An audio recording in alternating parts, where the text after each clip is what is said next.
बाप्पा मोरया रे, मोरया रे बाप्पा मोरया रे, मोरया रे बाप्पा मोरया रे, मोरया रे बाप्पा मोरया रे, मोरया मोरया मोरया सगळ्यांनी मोरया मोरया मोरया मोरया मोरया मोरया मोरया मोरया मोरया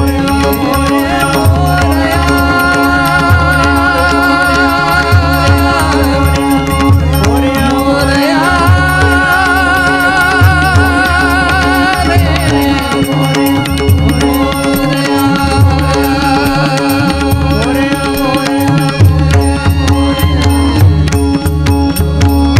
गणपती बाप्पाचं आपण सगळ्यांनी मगाशी स्मरण केलं, आता आपण भजन केलं. आता जगद्गुरु तुकोबाराय आपण थोडक्यात समजावून घेऊ. आज उशीर खूप झालेला आहे, आपला तसा वेळ संपलेला आहे, पण आपला उशिराने सुरू झालं त्याच्यामुळे एक 10-15 मिनिटं मी तुमची घेतो. माझं मनाला समाधान वाटणार नाही, पण मी समाधान करून घेतो. महत्त्वाचे मुद्दे सांगतो. जगद्गुरु तुकोबारायांचा इतिहास जो तुम्ही ऐकलेला नाही हा सांगतो आणि मग परंपरा सांगून आपण थांबूयात. जगद्गुरु तुकोबारायांचं हे 17वं शतक आहे. 13व्या शतकामध्ये काय झालं ते तुम्हाला कळालं. 17व्या शतकामध्ये सगळीकडे हाहाकार माजलेला आहे प्रचंड. नाथबाबा गेलेले आहेत निघून, आपलं कार्य संपवून जलसमाधी घेतलेली आहे. पुन्हा एकदा सनातनी वृत्तीने सगळं हे ताब्यात घेतलेलं आहे आणि आता क्षत्रिय पण शूद्र झालेले आहेत. म्हणून तुकाराम महाराज स्वतःला क्षुद्र पण म्हणून घेतात बरं का. पण जगद्गुरु तुकोबाराय नेमकी होते कसे हे आपल्याला अजून कळालं नाही आणि माणसांनी नीट मांडलं नाही. माणसं म्हणजे आमच्यातले की महाराज मंडळी. दादा मी नेहमी सांगतो, तुकाराम महाराजांना गरीब सांगून सांगून महाराज श्रीमंत झाले, पण तुकोबांना काही नीट मांडले नाही. कोण होते तुकाराम महाराज?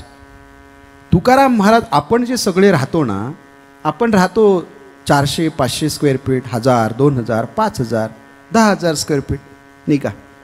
तुकाराम महाराजांचं घर पवारसाहेब, तुम्ही आत्ताचं जो विश्वंभर बाबांचं दाखवलं जातं घर, त्याचा तो जो भाग आहे तिथपासनं तर वेसीपर्यंत हा इंद्रायणीच्या काठाचा जो परिसर आहे ना, 500 मीटरमध्ये तुकोबांचा प्रशस्त वाडा होता. किती? 500 मीटरमध्ये. म्हणजे महेश भाऊ अर्धा किलोमीटर.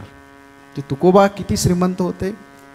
अर्ध्या किलोमीटरमध्ये ज्यांचं घर आहे तो माणूस काय गरीब असेल का? पण तुकोबा आम्ही समजावून घेतले नाही. प्रपंच रचना सर्व भोगुनी त्यागिनी, हेच आमच्या लक्षात आलं. काय तुकोबांवर अजून किती दिवस आम्हाला अन्याय करायचा आहे? हां, उगाच नाही आहे बहिणाबाई म्हणाल्या, ज्ञानदेवे रचिला पाया आणि तुका झालासी कळस. मी तर म्हणतो तुकाराम महाराज कळस जर झाले नसते तर वारकरी संप्रदाय अर्धा राहिला असता, अर्धा. म्हणून हे तुकाराम महाराज लौकिकदृष्ट्या किती मोठे होते. काय होतं त्यांच्याकडे? महाजनकी होती. महाजनकी म्हणजे काय? ती काय गावापुरती नव्हती, पंचकृषीतली होती. दुकानं कोणी कुठे लावायची, सगळा कर गोळा करायचा. महाजनकीचा एक रुबाब असतो, तो रुबाब त्यांच्याकडे होता. अजून काय होतं? सावकारकी. कुणाला शेतीला पैसे नाहीत, भांडवल नाही, पैसे घ्यायचे. बरं नुसतं देऊला नाही वाटले पैसे, अख्खा मावळ तालुका आणि खेड तालुका आणि मुळशी तालुका आजही कर्जदार आहेत तुकोबारायांचे. इकडून कर्ज खतं इतकी प्रचंड आहेत. जा कधीतरी बोला देऊ संस्थांच्या त्यांच्या वंशजांची, मग कळेल. तुकोबारायांनी जी कर्ज खतं बुडवली ना, तुकोबारायांनी ती जर बुडवली नसती तर त्यांचे वंशज हे भारतातले टॉप 10 श्रीमंत असते. लक्षात ठेवा, इतकी श्रीमंती होती तुकोबारायांची. आम्ही तुकोबाराय समजावूनच घेतले नाही. अजून काय होतं? वजनमाप नियंत्रक कक्ष अधिकारी त्यांच्या घरामध्ये होता. नेहमी सांगतो, एकही काटा हलत नव्हता जोपर्यंत त्यांचा स्टॅम्प पडत नाही तोपर्यंत. दुसरं काय? तुकावाणी म्हणतात ना. वाणी ही वाणिज्य शाखा आहे, व्यापाराची शाखा आहे, म्हणून वाणी. तुकाराम महाराजांचं गोळ्या बिस्किटचं दुकान नव्हतं, व्यापार होता, व्यापार. आणि तो व्यापार कुठपर्यंत पोचलेला होता माहिती आहे का? कोकणाला घाट माथ्यावरनं वस्तू आणायच्या, इकडे विकायच्या, आणि इकडच्या वस्तू कोकणातून विकायच्या. मुंबईच्या बंदरापर्यंत व्यापार होता आणि इकडनं गोव्यापर्यंत त्यांची जहाजानं माल जात होता. कुणाचा? हे आम्हाला कुणी कधी सांगितलंच नाही. तुकोबारायांचा व्यापार किती मोठा होता. हा झाला व्यापार. किराण्याचं पण दुकान होतं, आणि ते किराण्याचं दुकान म्हणजे काय सिगारेट विकणारं नव्हतं. ते बळं बंद करायला लागायचं आणि ते होलसेल रेटचं होतं, त्याच्यामुळे गर्दी खूप असायची. रात्री 12 वाजता बळं दुकान बंद करावं लागायचं, कारण तिथल्या स्थानिक ग्रामस्थांचा नंबर लवकर येत नसायचा. इतकी श्रीमंती. बरं शेती किती? प्रचंड शेती. म्हणजे शेतीचं उत्पन्न एका बाजूला, वजनमाप नियंत्रक कक्ष अधिकारी ते उत्पन्न एका बाजूला, महाजनकीचं उत्पन्न एका बाजूला, सावकारिकीचं उत्पन्न एका बाजूला, व्यापाराचं उत्पन्न एका बाजूला, आणि एका बाजूला त्या कुळामध्ये पांडुरंग आलाय ते एका बाजूला. काय तुकोबांची श्रीमंती, लौकिक आणि अलौकिक दोन्ही दृष्ट्या श्रीमंत असणारा माझा तुकोबा, माझे तुकोबाराय आपण समजावून घ्यायला कमी पडतो. जगातलं सगळ्या श्रीमंत संतांची यादी काढायची ठरली तर पहिला क्रमांक तुकोबारायांना द्यावा लागेल, लक्षात ठेवा. आणि त्यासाठी मी भांडेल जर कोण म्हणालं तुकोबाराय गरीब होते तर. अजिबात गरीब नव्हते. बरं, तुकोबारायांचं सोडून द्या. तुकोबारायांची पत्नी, 2 पत्नी त्यांना. पहिली पत्नी त्यांच्या मामाची लोहगावच्या मोजे घराण्यातली रुक्मिणी तिचं नाव. आणि हे बालपणीचे मित्र सवंगडी एकमेत खेळायचे. मी तुकोबांना देहूमध्ये त्रास झाला की लोगावमध्ये येऊन रमायचे. मामाचं गाव. आता मामाचं गावही राहिलं नाही. आता आम्हाला थीम काढावी लागते शहरामध्ये, चला मामाच्या गावाला जाऊया. आणि खोटे मामा उभे करावे लागतात. इतकं अवघड आहे मामाचं गाव. त्या मामाच्या गावानं माझ्या तुकोबारायांवर खूप प्रेम केलं. रुक्मिणीबरोबर विवाह झाला. तिला दम्याचा आजार होता, बाळ होत नव्हतं. तुकोबारायांमागे तकादा लावला. बोलोबा कणकाईने ऐकायला मागत नाही लग्न करायचं, नाही करणार. शेवटी रुक्मिणीने अन्न पाणी सोडलं. तू आजारी आहेस रुक्मिणी, तुला जेवावं लागेल. मी जेवणार नाही जोपर्यंत तुम्ही लग्न करणार नाही. तुमचे मोठे बंधू पहा कसे आहेत. लहान तर अजून लहान आहे. सावजी तर विरक्तच होते. लग्न करून कधी पत्नीशी संबंधच नाही. विरक्ती, पूर्ण विरक्ती. पत्नी गेली, पत्नी आहे म्हणून घरात तिचं संरक्षण करायला बाहेर समाजात थांबले. पत्नी गेली तशीच विरक्त झाले, निघून गेले. ते तुकोबारायांना शेवटपर्यंत भेटलेच नाही. असे काही अभ्यासक म्हणतात की तुकोबारायांचं वय ज्यावेळी 38 होतं, 38 वय म्हणजे 1608चा जन्म आहे. 38 आणि 8 म्हणजे 1646 मध्ये आषाढ शुद्ध एकादशीला जगद्गुरू तुकोबारायांचं पांडुरंगाच्या मंदिरामध्ये कीर्तन झालं. त्या कीर्तनाला ते दिसले तुकोबांना, असं काहींचं म्हणणं आहे. त्याच्यामध्ये अजून साशंकता आहे, त्याचे काही पुरावे सापडत नाहीत. पण ते सावजी विरक्त आहेत, ते निघून गेलेले आहेत. पण ते जाण्या अगोदर रुक्मिणी म्हणते, तुमचा भाऊ कसा आहे, संसारात लक्ष नाही, तुम्ही असे आहात, हे सगळं मला पाहत नाही हो. आत्याकडं पाहत नाही, मामाजींकडं पाहत नाही, अन्न पाणीच घेणार नाही. आणि मग दुसरं लग्न. बरं, दुसरं लग्न कुणाबरोबर केलं? आता मला सांगा, आपली सांपत्तिक स्थिती चांगली असेल तर आपल्याला चांगल्या स्थितीतली मुलगी मिळते. सध्या पुण्यात तर हेच चाललंय ना, व्याही कसे पाहिजे. लक्षात ठेवा, काही अपवाद असतात गुण पाहून लग्न करणारे. तुकोबारायांच्या दुसऱ्या पत्नीच्या बाबतीत सांगतोय महेश भाऊ. पुणे शहरामध्ये तुकोबारायांचे जे सासरे होते ना, गुळवे, ज्यांची जिजाई नावाची मुलगी, जिला आवली म्हटलं गेलं, ही आवली फार श्रीमंत घरातली होती. आम्ही तिच्यावरही खूप अन्याय केला हो. प्रभातचा चित्रपट काय येतो, आम्ही डोक्यावर काय घेतो, परदेशात चित्रपट काय चालतो, सारी बदनामी करून टाकली आवलीची. ती काय अशी दागिने काय घालते, तुकोबा आल्यावर बोलतात आणि मग ती काय फेकून देते. अरे ती शिवली पण नाही दागिन्यांना, दागिन्याच्या रासेवर वाढणारी आवली होती. अप्पाजी गुळवेंची कन्या स्वाभिमानी होती, प्रचंड स्वाभिमानी होती. आणि तितकीच अभिमानी होती परंपरेची. लक्षात ठेवा, तिचे वडील आहे ना, वडील हे किती श्रीमंत होते याची चुणूक तुम्हाला सांगतो. 17व्या शतकामध्ये 1000 एकर ऊसाचा मालक तिचा बाप होता. लक्षात ठेवा, 1000 लोक कामाला होती. आणि इतकंच नाही, हे गुळाचे कारखाने, ऊसाची गुऱ्हाळं तुम्हाला आत्ता दिसतात ना, या आवलीच्या बापाची पुण्याला देण आहे. लक्षात ठेवा, हे कुणाला माहीतच नाही. त्यावेळी ते उद्योजक होते. इतका मोठा माणूस. आणि तुकोबांना दुसरी पत्नी म्हणून आपली लेक देतो म्हणजे तुकोबा किती मोठे असतील हे मला तुम्हाला सांगायचंय. याच्यातून हे आपण समजावून घ्या. अजून पुढे सांगतो, आवली एकदाच आली बापाकडे.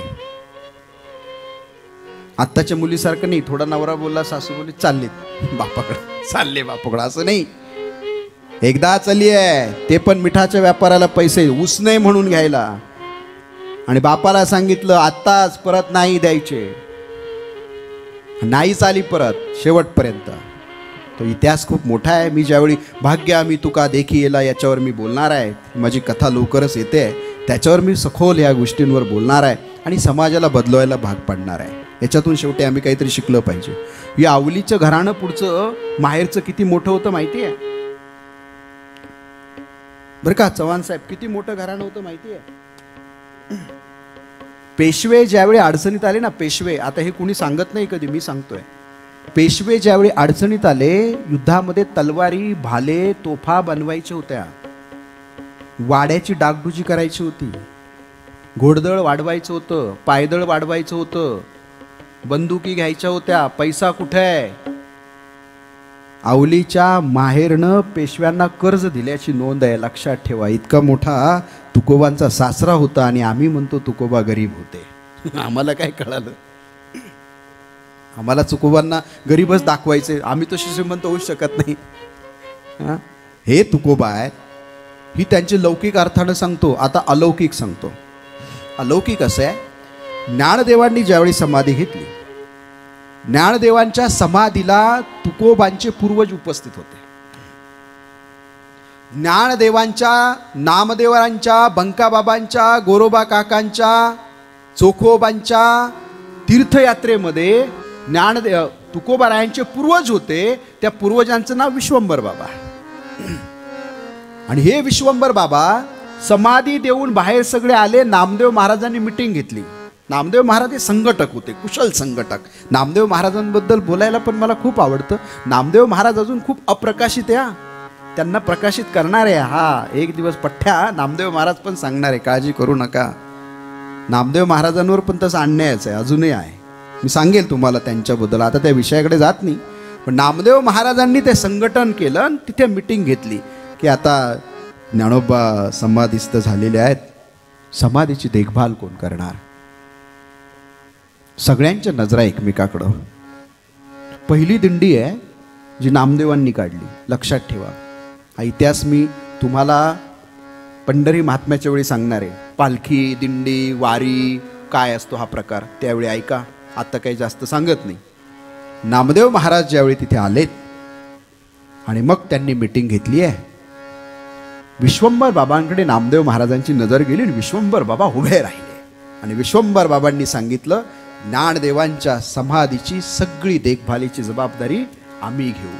विश्वंभर बाबांनी, विश्वंभर बाबांच्या कुटुंबानं ज्ञानदेवांच्या समाधीचं असणारं सगळं केलं. म्हणून तुकोबाराय ज्ञानदेवांना बापा म्हणून आवाज देतात. माझा बाप आहे ज्ञानदेव, लक्षात ठेवा. इतकंच नाही, नाथबाबांच्या स्वप्नात त्यांना दृष्टांत झाला, मुळी लागली कंठाला. आता काय करायचं? शोधावं लागेल. जंगल झालंय सगळं. शोधायचं म्हणजे कुठे? अलंकापूर. त्याचा इतिहास खूप वेगळा आहे, कधीतरी सांगेल, किंवा आपल्या 7 दिवसात मध्ये मध्ये तुम्हाला मी सांगेल. खूप साठलेलं आहे ना, सांगायचं किती हा प्रश्न आहे. पण ते आळंदीला आलेत आणि आळंदीला आल्यानंतर नाथबाबा पैसे घेऊन आलेत. त्यावेळेच्या असणाऱ्या रकमा वेगळ्या चलनामध्ये असायच्या. समाधीचा शोध सुरू केला, पैसे संपायला लागले, समाधी सापडायला तयार नाही. नाथबाबा चिंताक्रांत आहे, ध्यानास्थ बसलेत आणि माहित नाही भोलोबांना काय मेसेज गेला. हे क्वांटम कॉस्मिक मी विज्ञान या विषयात राजू शेठच्या यावेळी सांगणार आहे. भोलोबांना तो संकेत गेला. भोलोबांनी टांगा झुंपला, घरातली जेवढी होती नव्हती सगळी संपत्ती टांग्यात टाकली, माणसं घेतली आणि नाथबाबांच्या भेटीला आळंदीला आले.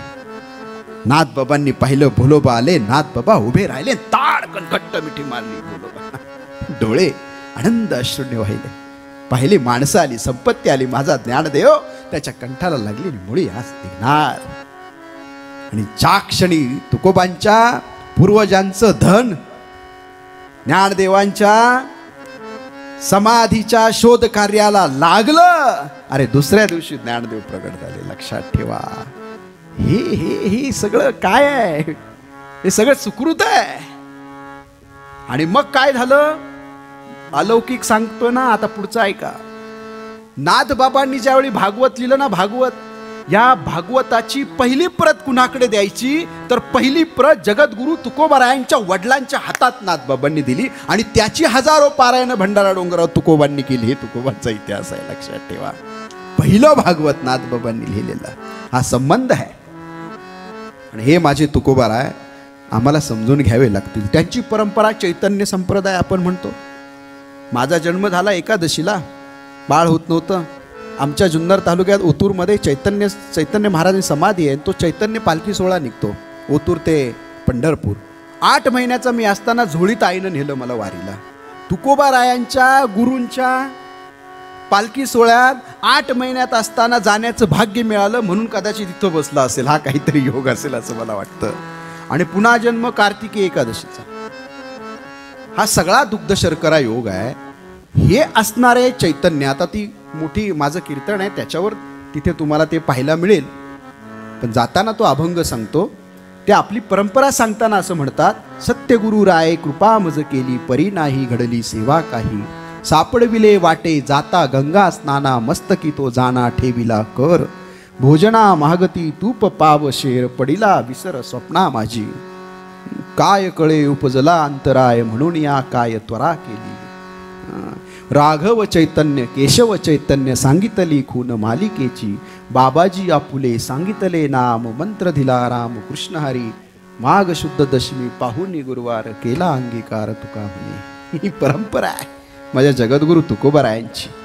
रामकृष्ण हरी हा मंत्र वारकरी संप्रदायाला ज्यांच्या मुखातून पहिल्यांदा आला ते मुख म्हणजे माझ्या तुकोबारायांचं आहे, लक्षात ठेवा. तुकोबाराय नसते त्यावेळी आम्ही राम राम राम राम म्हणायचं, रामकृष्ण म्हणायचं, हरे कृष्ण हरे राम हरे कृष्ण म्हणायचं. रामकृष्ण हरी हा मंत्र वारकरी संप्रदायाला महाराष्ट्र आणि जगाला कोणी दिला असेल तर माझ्या जगद्गुरु तुकोबारायांनी दिला, लक्षात ठेवा. आणि तो पुन्हा गुरुमुखातून आला आहे, त्यावेळी तो सिद्ध मंत्र आहे. रामकृष्ण हरी महात्म्यावर मी लवकरच पुस्तक लिहिणार आहे. आणि त्याच्यात विशिष्ट करून जगद्गुरूंच्या अंगानं आता एक संशोधन मी करतोय. दादा महेश भाऊ तुमची मदत लागेल. ह्या रामकृष्ण हरी मंत्रामध्ये मी ऋषिकेशला गेल्यानंतर काही मोठ्या सिद्ध पुरुषांशी भेटलो. त्यावेळी त्यांचं असं म्हणणं आहे की ज्ञानदेवांच्या हरिपाठामध्ये तो एक मूळ मंत्र दडलेला आहे, तो शोधावा लागेल. दुसरं त्यांनी सांगितलं गाथेमध्ये एक मूळ मंत्र आहे, तो शोधावा लागेल. आता तो शोधताना काय करावं लागेल ते समजून घ्या. मुळात मानियेला स्वप्नी गुरुचा उपदेश, धरिला विश्वास दृढ नामी. गुरुचा उपदेश मांडला आणि काय केलं, नामदेव केले स्वप्ना माझी जागे. काय काम सांगितलं, मला 100 कोटी अभंग करायचे होते, तू आता कर. लोक मानायला तयार नाही बरं का महेश भाऊ. मी तुम्हाला पुरावा म्हणून आणलाय, माझ्या लॅपटॉपमध्ये पुरावा आहे त्याचा. तुम्ही बडोद्याला जर गेलात तर बडोद्यामध्ये एक वही आहे. माझे नामदेव महाराज ज्ञानदेवांनी समाधी घेतल्यानंतर 56 वर्ष भारत फिरलेत. किती वर्ष? ज्ञानदेवांच्या समाधीनंतर कुठून? कर्नाटक, मध्य प्रदेश, राजस्थान, पंजाब. मी मध्ये राजस्थानला गेलो, महाजी शिंदेचा तिथं पुतळा. म्हटलं का पुतळा? नाही म्हटले महाजी शिंदेने हा किल्ला घेतला, त्या किल्ल्याचा इतिहास काय नाही म्हटलं. छत्रपती शिवाजी महाराज औरंगजेबाच्या तावडीतून सुटकले त्यावेळी ह्याच मार्गाने गेले. म्हटलं मग काय विशेष नाही म्हटलं, ह्या मार्गाने गेले. नामदेव महाराज 13व्या शतकात इथे आले, त्यांनी इथे महाराष्ट्राचं प्रबोधन केलं. तिथे त्यांचे फॉलोअर्स होते, त्या फॉलोअर्सनी 17व्या शतकात शिवाजी महाराजांना मदत केली. काय इतिहास आहे आमचा, आम्हाला माहीतच नाही, कोण आम्हाला सांगतच नाही. किती अभ्यास सांगावं आणि काय काय नवीन बोलावं. तर बडोद्याच्या घराण्यामध्ये एक वही सापडली. त्या वहीमध्ये 94 कोटी 39,68,000 इतकी अभंगांची संख्या आहे असं वर्णन केलेलं आहे. कुणाचे ते अभंग? नामदेव महाराजांचे. आणि ते स्वप्नात येऊन सांगतात 100 कोटी अभंग मला करायचे होते तुका, माझं राहिलेलं काम तुला पूर्ण करावं लागेल. 100 कोटी. आता 100 कोटीमध्ये उरले किती? 5,60,32,000. मग होतात 100 कोटी. एवढेच अभंग तुकोबांनी केले. आणि याला प्रमाण सोनबा ठाकूर आहे. कोण आहे सोनबा ठाकूर? हे मृदुंगमणी. जसे माझ्याबरोबर गंभीर महाराज असतात, त्यांना माहिती आहे मी कीर्तनात पैसे घेत नाही, तिथं खात नाही पित नाही. ते सांगतील ना मी मेल्यावर, अयोध्येला गेलो बाबा जेवला नाही, ऋषिकेशला गेलो बाबा जेवला नाही, हे सांगतील. एवढे देत होते घेतले नाही, सांगतील ना मी गेल्यावर. तसा सोनबा ठाकूर 14 टाळकऱ्यांमधला त्यांचा मृदुंगवादक, त्यानं लिहून ठेवलं आहे. त्याच्या वंशजानं तो अभंग प्रसिद्ध केला आहे. आमचं त्याच्याकडे दुर्लक्ष आहे. त्याच्यामध्ये त्याने लिहिलंय भामचंद्रगिरी 1 कोटी अभंग ठेवलेले आहे. भंडारा डोंगरी ठेविले भंडार भंडारी 3 कोटी, तोंडी शिळा लाविली भागीरथी, असं वर्णन आहे. तो 3 कोटी अभंग भंडारा डोंगरावर आहेत. तिथे त्याने वर्णन केलेलं आहे, कुठला दगड लावलेला आहे, शिळा कशी लावली, पुढे पादुक कुणाची ठेवलेली आहेत. भगवान परमात्मा ज्यावेळी बालक्रीडा करून आले, 13 दिवसाच्या अनुष्ठानानंतर हातामध्ये ते सारे अभंग घेऊन आले. त्या अभंगामधून तुकोबांनी हे सगळे अभंग इकडे तिकडे केलेत आणि 4,500 अभंग फक्त आपल्यासाठी ठेवलेत. बाकी काही त्यांच्या ते जिवंत असताना, मी सांगितलं ना पंढरपूरला कीर्तन झालं, ते कीर्तन झाल्यावर त्यांच्याबरोबर संताजी जगणारे होते. हे तेली समाजातले आहेत, बालपणीचा मित्र आहे. तो म्हणतो हे तुकोबा ध्यान करायचे, ध्यानाला बसल्यावर तोंडातनं पुटपुटायची अशी वाक्य यायची, माझ्या अंगावर रोमांच यायचा. आजूबाजूला पशु पक्षी येऊन नृत्य करायचे म्हणे, श्वापद येऊन बसायची. मी ते लिहून घ्यायचो. तो त्यांचा बालपणीचा मित्र. त्या संताजी जगनाड्यांच्या घरी एक वही आहे. तुकोबांनी त्यांना काय दिली. त्यांच्याबरोबर गंगाधर पंत मवाळ होते. आत्ता माघ शुद्ध दशमीला मी अयोध्येहून आलो, तिथं कीर्तन केलं. गंगाधर पंत मवाळांकडे तुकोबांचे अभंग आहेत. अजून अभंग सांगतो कुठे आहेत. बडोद्यामध्ये त्यांचा मोठा मुलगा महादेवराव बडोदा संस्थानला असताना तुकोबा रायांच्या वैकुंठ गमनानंतर 33 वर्षानं, म्हणजे तुकोबा रायांच्या जन्मानंतर ज्या ठिकाणी त्या अभंगांच्या नोंदी सापडतात, 75 वर्षाचा कालखंड आहे. 42 अधिक 33 बरोबर 42 = 33 = 75. Am I right. ते 75 वर्षाच्या कालखंडानंतर तुकोबारायांच्या तिथे त्यांचा थोरला पुत्र महादेवराव, त्यांच्या अभंगात काही सापडतात. काही भिजल्या वहीचे अभंग म्हणून आहेत, काही सख्याहारी वैकुंठ म्हणून काही आहेत. दादांना माहिती आहे तो इतिहास. आताही तुम्ही गेलात, आता मला 14,000 अभंग मिळत आहेत. किती? 14,000 अभंग. त्याला मी हात घातलाय. तुकोबारायांचे आम्हाला ज्ञात असणारे 4,030, 4,050, 4,500, 4,320 असे वेगवेगळ्या गातात वेगवेगळे अभंग आहेत. त्या क्षेपकाचे वेगळे अभंग आहेत. हे सगळे तुकोबारायांचा जो इतिहास आहे तो आमच्यापर्यंत व्यवस्थित आलेला नाही. तो सांगण्याचा प्रयत्न मी पुढच्या वेगवेगळ्या प्रसंगामध्ये कळेल. पण तुकोबाराय काय होते आणि तुकोबारायांची श्रद्धा काय होती. ज्ञानोबा जो कळस पाया आहेत, त्या पायाबद्दल ते म्हणतात. एकदा ब्राह्मण बीड परगण्यातनं आला, 45 दिवस बसला, त्यानं तुकोबांकडे पाठवलं. आता हे फक्त कीर्तनकार सांगतात. याच्यातली मूळ मेक अशी आहे, ज्ञानदेवांनी तो ब्राह्मण तुकोबांकडे पाठवला, याचा अर्थ तुकोबा त्या पात्रतेचे झाले म्हणून पाठवला. माझ्या पात्रतेचा झाला ज्ञाना आणि तुका, म्हणून तर ज्ञानोबा तुकोबा हा वारकरी संप्रदायाचा मंत्र झाला. लक्षात ठेवा. म्हणून तो तिथे गेला. पण तुकोबांना हे लौकिक नको होतं. मग तुकोबांनी त्या 11 अभंगामध्ये काही 3 अभंग असे केलेत. त्याच्यात ते म्हणतात, ज्ञानियांचा राजा गुरु महाराव म्हणती, ज्ञानदेव तुम्हा ऐसे. आता या अभंगामध्ये पण पाठभेद टाकलाय बरं का. याच्यावर मी चैतन्य बाबांशी, बोधले बाबांशी बोललोय. एकदा सगळ्या महाराज मंडळींची मिटिंग घ्यावी लागेल. 450 पाठभेदाचे अभंग ते नीट करावे लागतील. अभंगाचं उच्चारण चुकलं, परिणाम चुकतो, अर्थ चुकतो, भावार्थ चुकतो आणि सगळं संपतं. हे शब्द नाही आहेत. ज्ञानोबांचे अभंग, तुकोबांचे अभंग, ज्ञानेश. आणि हां, अजून एक सांगायचं आहे, परंपरा आणि इतिहासमध्ये सांगतोय. तुकाराम महाराजांनी भंडारा डोंगरावर गीतेवर पण भाष्य केलंय. एक पुस्तक आहे, ते मी शोधतोय. त्या पुस्तकामध्ये भगवद्गीतेचा श्लोक आहे, त्याच्या खाली ज्ञानेश्वरांची ओवी आहे आणि त्याच्या खाली तुकोबांनी केलेलं भाष्य आहे. त्या भाष्याला मंत्रगीता म्हणतात. तुकोबांची मंत्रगीता अजून पुढे आलेली नाही, ती आपल्याला शोधावी लागेल. ते भाष्य भंडारा डोंगरावर केलंय. नाथबाबांच्या पारायण 1000 पारायणं केली भागवताची, हजारो पारायण ज्ञानेश्वरीची, वेद उपनिषद ब्रह्मसूत्र त्यांना येत नाही. कोण म्हणतं? तुकोबांकडे क्लासेस होते, क्लासेस. तुकोबा लहान होते ना, यांच्या घरात पांडुरंग आलाय हो. युगे 28 उभा असणारा देव विश्वारू बाबांना सांगतोय आणि ज्या कुळामध्ये येऊन नांदतोय त्या कुळामध्ये संस्कृत येत नाही असं म्हणण्याचं धाडस आमचे चिकित्सक करतातच कसे मला काही कळत नाही.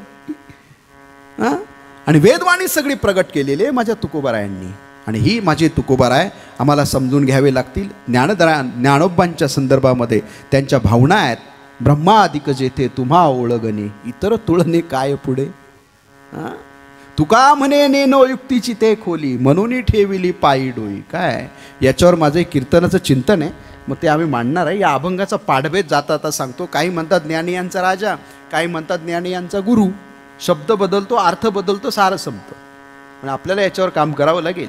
म्हणून कीर्तनाच्या वेळी शेवटचा अभंग घेतला तो बोलिले लेकुरे वेडी वाकुडी उत्तरे करा क्षमा अपराध महाराज तुम्ही सिद्ध नाही विचारिला अधिकार म्या आपुला करा क्षमा अपराध महाराज तुम्ही सिद्ध. आणि पुढे काय म्हणतात तुका म्हणे ज्ञानेश्वरा राखा पाया पैकिंकर. अरे किती कारुण्य आहे, किती कारुण्य या शब्दामध्ये. ज्ञानोबा मी किंकर आहे, तुमच्या पायाची जागा मला द्या. अपराध केला मी काही बोललो असेल तर, माझा अधिकार पाहिला नाही मी. तुम्ही माझ्याकडे माणूस पाठवला, मी फक्त त्याला दिलं. हो ज्ञानदेवा माय बापा तू माझा मा आणि बाप आहेस, म्हणून चला आळंदीला जाऊ. ज्ञानदेवा डोळा. अरे काय आहे हे तुकोबा आणि ज्ञानोबा आम्हाला समजून घ्यावे लागतील.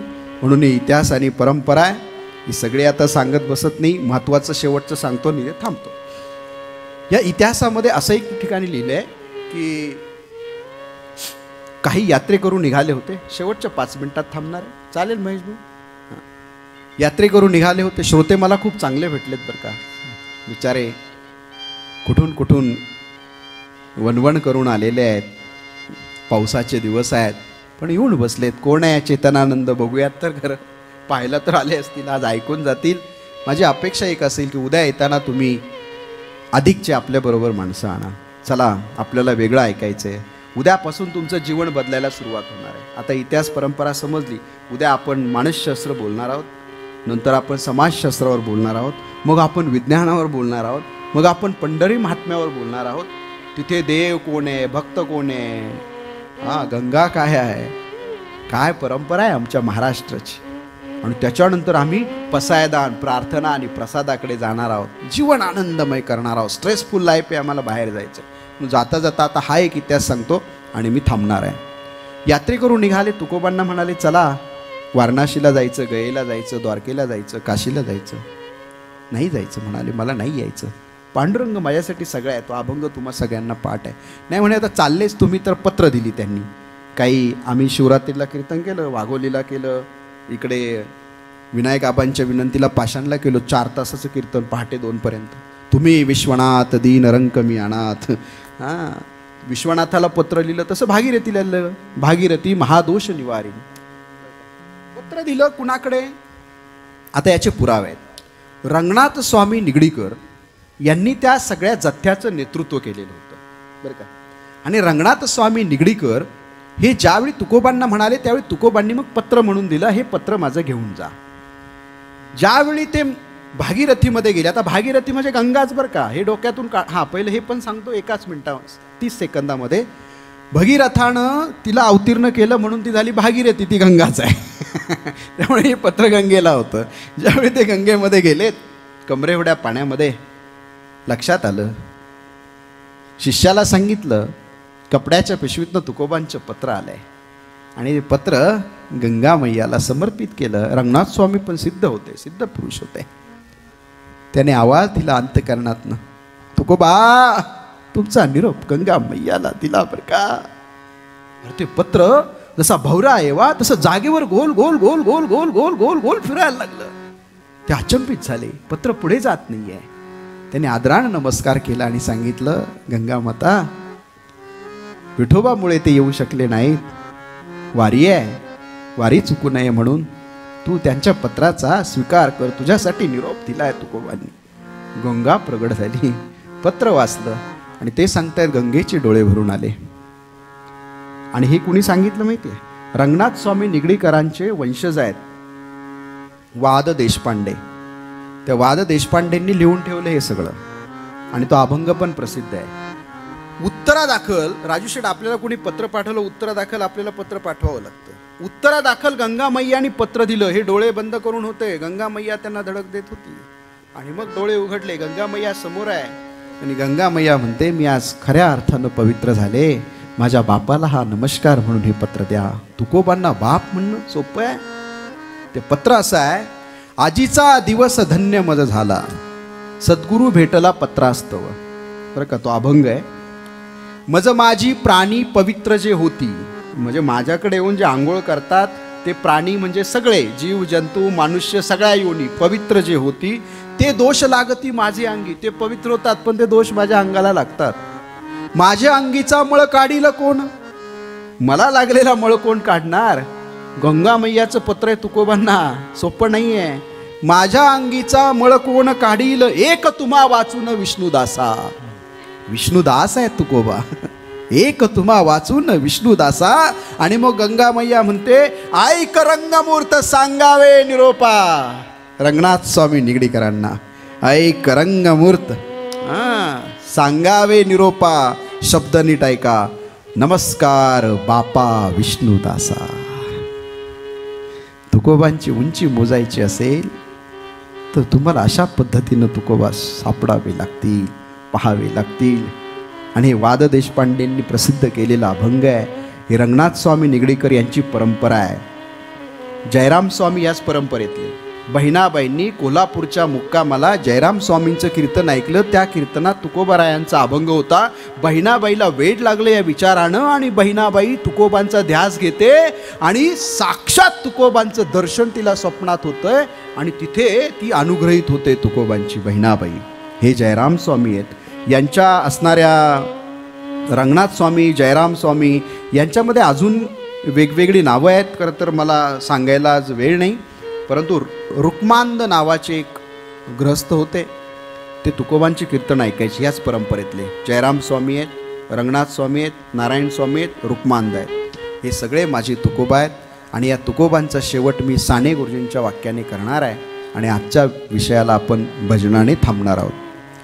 साने गुरुजींनी 15 ऑगस्ट 1948 ते 10 जून 1950 काही साधनामधून पत्र लिहिलेली आहेत. त्यातलं एक पत्र माझ्या वाचनामध्ये आलं आणि ते असं म्हणतायत पूज्य साने गुरुजी की तुकारामांचं जीवन म्हणजे अखंड प्रयत्नवाद आहे. आपण सगळे जे निराशेमध्ये राहतो ना, तुकाराम महाराज म्हणजे अखंड प्रयत्नवाद असं त्यांचं म्हणणं आहे. ते म्हणतात तुकारामांची गाथा म्हणजे महाराष्ट्राला अखंड बोधामृत देणारी कामधेनू आहे. काय शब्द आहेत पहा. आणि कुणा शब्द आहेत? साने गुरुजींचे. साने गुरुजी काय आयऱ्या गैऱ्याचे शिष्य नव्हते. साने गुरुजी विनोबा भावेंचे, महेश भाऊ शिष्य आहेत. आणि विनोबा भावे महात्मा गांधीजींचे शिष्य आहेत. परंपरा पाही कुठे आहे. आणि हे साने गुरुजींची वाक्य आहेत. पुढे ते असं म्हणतात, साऱ्या मंगलाची अनुभूती यावी सगळ्यांना, गंगाजळाप्रमाणे सगळ्यांचं चित्त निर्मळ व्हावं, सर्वांग निर्मळ चित्त जैसे गंगाजळ. आणि मग येवनी गोपाळ राहे तेथेही तुकोबांची उक्ती साने गुरुजी तिथे सांगतात. आणि ते सांगतात, जी कठोर हृदय झाली होती त्या कठोर हृदयाला देखील पाजर फोडणारं काव्य कुणाचं असेल तर ते तुकोबांचं आहे. पाशाना पाजर फुटती रे. तर अशा पद्धतीने जाताना आता शेवटचं त्यांचं मी वाक्य मला जे आवडलं ते सांगतो. ते असं म्हणतात, तुकारामांच्या अभंगांवर आणि ज्ञानेश्वरांच्या ओवीवर सगळा महाराष्ट्र पोचला आहे. काय वाक्य आहे. आजही महाराष्ट्रामध्ये ज्ञानदेव तुकोबा वजा केले तर शून्य आहे. आजही महाराष्ट्राची शक्ती ज्ञानोबा तुकोबा आहे, लक्षात ठेवा. पुढे ते म्हणतात की ज्याला तुकारामाचे 4 अभंग येत नाही असा मनुष्य महाराष्ट्रात सापडणार नाही. आणि ते पुढे म्हणतात, ज्ञानबा तुकोबा हे महाराष्ट्राचे हृदय सम्राट आहेत. साने गुरुजी म्हणतात हृदय सम्राट आहेत. पुढे ते असं म्हणतात, तुकोबांच्या अभंगात प्रसाद आहे पण थोडीशी भाषा कठोर आहे, पण त्याच्यामध्ये कळवळ आहे, स्वानुभव आहे, व्यवहारातल्या उपमा आहेत, दृष्टांत आहे. तुकोबा म्हणजे सर्वांगानं नटलेला आविष्कार या महाराष्ट्राच्या वाटेला आला आहे. एक विचारवंत असं म्हणतो, महाराष्ट्र समजून घ्यायचा असेल तर तुकोबा नावाच्या बुरजावर उभा राहा, महाराष्ट्र समजल्याशिवाय राहणार नाही. असे तुकोबा आहेत.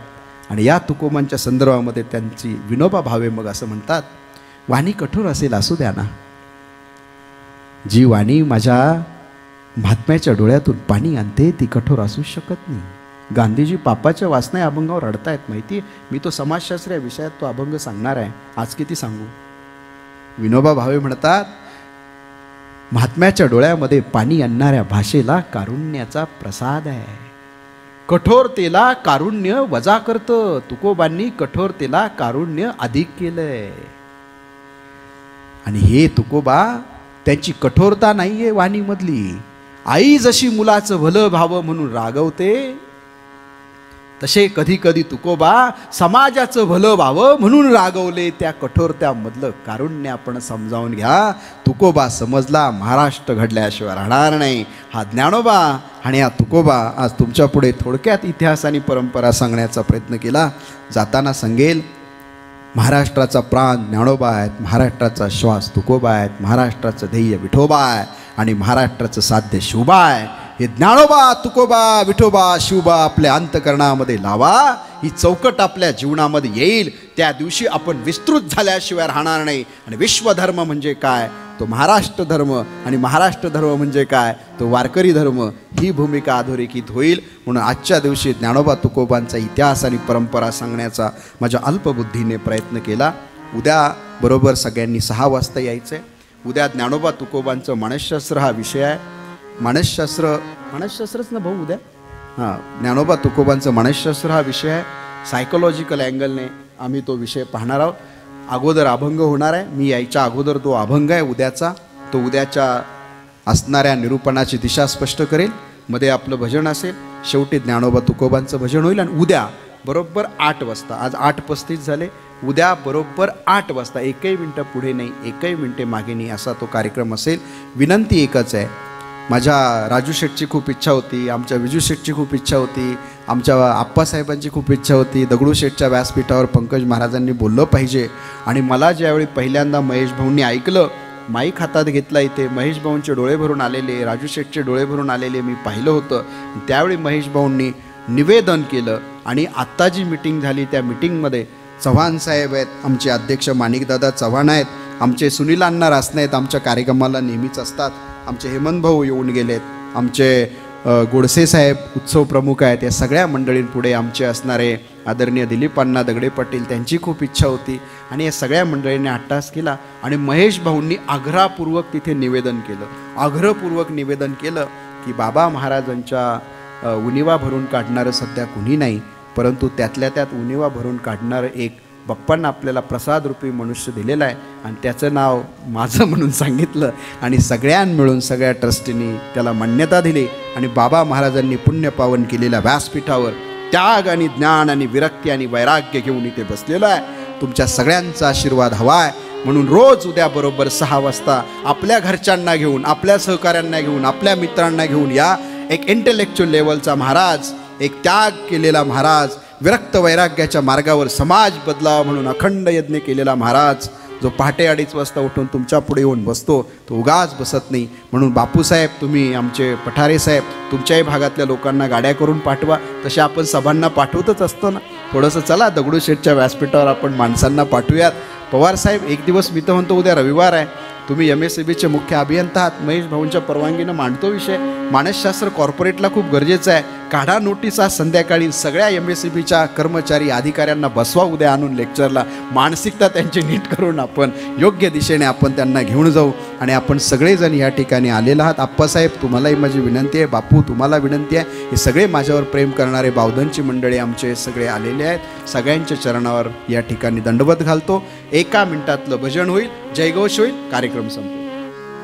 सगळ्यांनी भजन करायचं, टाळी वाजवा. ज्ञानदेव तुकाराम, ज्ञानदेव तुकाराम, ज्ञानदेव तुकाराम, ज्ञानदेव तुकाराम, ज्ञानदेव तुकाराम, ज्ञानदेव तुकाराम, ज्ञानदेव तुकाराम, ज्ञानदेव तुकाराम, ज्ञानदेव तुकाराम, ज्ञानदेव तुकाराम, ज्ञानदेव तुकाराम, ज्ञानदेव तुकाराम, ज्ञानदेव तुकाराम, ज्ञानदेव तुकाराम, ज्ञानदेव समोर दिसतात तो ज्ञानोबा ज्ञानदेव तुकाराम. इथून आवाज दिला ना. ज्ञानोबा माऊली तुकाराम, आजही माझे माऊली समाधीस्थ, ज्ञानोबा आजही माझे तुकोबा भंडारा डोंगरावर.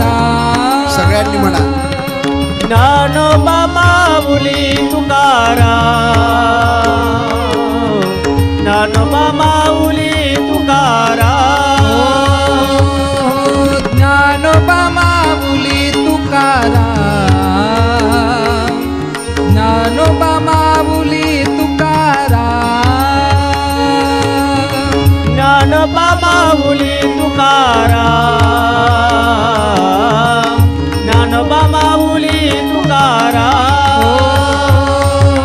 ज्ञानोबा माऊली, ज्ञानोबा माऊली, ज्ञानोबा माऊली तुकाराम तुकाराम. ज्ञानोबा माऊली, ज्ञानोबा माऊली, ज्ञानोबा माऊली तुकाराम, ज्ञानोबा माऊली तुकाराम. ओ ज्ञानोबा माऊली तुकाराम, ज्ञानोबा माऊली तुकाराम. ओ ज्ञानोबा तुकाराम, ज्ञानोबा तुकाराम, ज्ञानोबा तुकाराम, ज्ञानोबा ओ तुकाराम. ज्ञानोबा तुकाराम, ज्ञानोबा तुकाराम, ज्ञानोबा तुकाराम, ज्ञानोबा तुकाराम. ज्ञानोबा तुकाराम, ज्ञानोबा तुकाराम, ज्ञानोबा तुकाराम, ज्ञानोबा